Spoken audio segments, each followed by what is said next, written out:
Olá pessoal, tudo bem? Eu sou o professor André e na aula de hoje nós vamos fazer uma continuação da nossa aula sobre o movimento de rotação. Nessa aula nós vamos relacionar o movimento de rotação e o movimento de translação, relacionando a velocidade angular de um corpo que gira com a velocidade linear do movimento circular feito por um ponto que está nesse objeto. Você já deve ter a experiência de que, quanto mais longe do eixo de rotação você está, você executa um movimento de translação com velocidade maior. Por exemplo, se você estiver em um carrossel, quanto mais próximo ao eixo você fica, menor é a sua velocidade de translação. Quanto mais longe do eixo de rotação você ficar, maior vai ser a sua velocidade de rotação. Por exemplo, você está perto e a sua velocidade é 2 km por hora. Se você estiver longe, sua velocidade pode ser 15, 20 km por hora. Porém, a sua velocidade angular será sempre a mesma, pois o objeto está girando com uma única velocidade. É exatamente isso que nós vamos ver nessa aula. Nessa aula, nós vamos trabalhar a relação entre a velocidade angular, que é a velocidade de rotação de um objeto, e a velocidade linear, que é a velocidade de translação de um objeto. Para isso, vamos utilizar como exemplo a parte giratória de uma turbina eólica, que também executa um movimento de rotação. Vamos colocar dois pontos sobre uma das pás dessa turbina eólica. Um ponto lilás, mais próximo ao eixo de rotação, e um ponto vermelho, mais distante. Observe que quando essa turbina gira, as velocidades angulares dos dois pontos são as mesmas. Mas será que as velocidades lineares desses pontos são iguais? Vamos traçar as trajetórias circulares descritas pelos dois pontos. A trajetória em vermelho, descrita pelo ponto vermelho, e a trajetória em lilás, que é percorrida pelo ponto lilás. Observe. Perceba que a trajetória em vermelho é maior, enquanto que a trajetória em lilás é menor. Perceba que ambos os pontos percorrem essas trajetórias ao mesmo tempo. Dessa forma, podemos dizer que a velocidade linear do ponto vermelho é maior que a velocidade linear do ponto lilás. Observe o movimento dos dois pontos. Perceba que o ponto vermelho percorre uma trajetória maior, ao mesmo tempo em que o ponto lilás percorre uma trajetória menor. Isso acontece pois o ponto lilás está mais próximo ao eixo de rotação. Essa distância do ponto até o eixo é chamada de raio.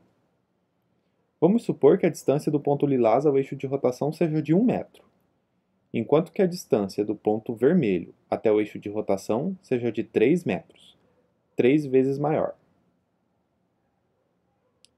Para calcularmos a velocidade linear desses pontos, basta multiplicarmos a velocidade angular do objeto por completo pelo raio. Se o raio for dado em metros, a velocidade será dada em metros por segundo, que é a unidade oficial do Sistema Internacional. Vamos calcular a velocidade linear para o ponto vermelho, que está mais distante do eixo de rotação. A velocidade angular do rotor dessa turbina eólica é igual a π radianos por segundo. Ela dá meia volta a cada segundo. A distância do ponto vermelho até o eixo de rotação é igual a 3 metros, que é o raio. Então vamos usar essa equação para calcular a velocidade linear. A velocidade linear é igual à velocidade angular vezes o raio, que é igual a π vezes 3. Como π é aproximadamente igual a 3,14, temos que a velocidade linear do ponto vermelho é igual a 9,42 metros por segundo, que é igual a 33,9 km por hora. Vamos agora calcular a velocidade linear do ponto lilás. A velocidade angular é a mesma, pois eles giram juntos. Porém, o raio agora é 1 metro. Usando a mesma equação, temos que a velocidade linear é igual a π vezes 1, que é o próprio π, que é igual a 3,14 metros por segundo. Em quilômetros por hora, temos 11,3 km por hora. Desse modo, a velocidade linear do ponto vermelho é igual a 33,9 km por hora. Observe. Ele percorre uma trajetória maior, ao mesmo tempo em que o ponto lilás percorre a trajetória menor. A velocidade linear do ponto lilás é igual a 11,3 km por hora. Observe sua velocidade.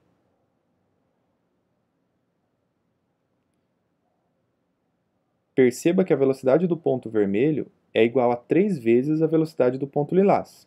Isso é coerente, pois a distância do ponto vermelho ao eixo é igual a 3 metros e do ponto lilás 1 metro. O raio do ponto vermelho é 3 vezes o raio do ponto lilás. Uma aplicação direta desse conceito aparece quando acoplamos duas engrenagens. O ponto de encontro dessas engrenagens deve ter a mesma velocidade linear. Isso faz com que elas rotacionem sem deslizar. Uma das engrenagens possui um raio maior, que vamos simbolizar por R maiúsculo. A outra possui um raio menor, vamos simbolizar por R minúsculo.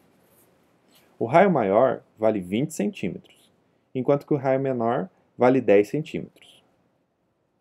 Como dissemos, as velocidades lineares no ponto de encontro das engrenagens devem ser iguais, o que vamos dizer que V1 é igual a V2.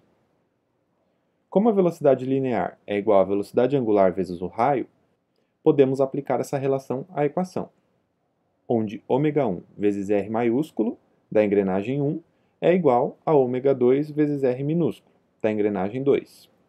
Passando R maiúsculo dividindo do outro lado da equação, e passando a velocidade angular 2 dividindo do outro lado da equação também, temos a seguinte relação. ômega1 sobre ômega2 é igual a R menor sobre R maior. Como o raio da engrenagem maior é igual a 20 cm e o da engrenagem menor é igual a 10 cm, temos que ômega1 sobre ômega2 é igual a 10 sobre 20, que é igual a 1 meio.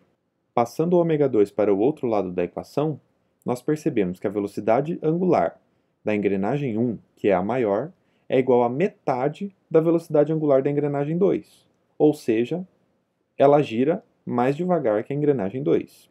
Enquanto a engrenagem maior dá menos voltas, a engrenagem menor dá mais voltas. Enquanto a engrenagem 1 dá uma volta, a engrenagem 2 completa 2 voltas. Se a engrenagem 1 der 2 voltas, a engrenagem 2 dará 4 voltas. Isso porque ela possui um raio maior, que possui o dobro do tamanho do raio menor. É claro que isso vai acontecer se as duas estiverem acopladas. Esse conceito tem muitas aplicações. Engrenagens são muito utilizadas em carros, por exemplo, e em todas as máquinas. Até mesmo nas bicicletas. Porém, nesse caso, as duas polias são acopladas por uma corrente. Bom, pessoal, com essa aula, nós encerramos os principais conceitos sobre o movimento de rotação.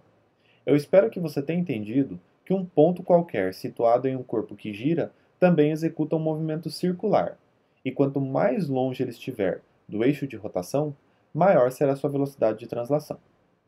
Para a aula de hoje, o conceito foi esse, pessoal. Bons estudos e até a próxima!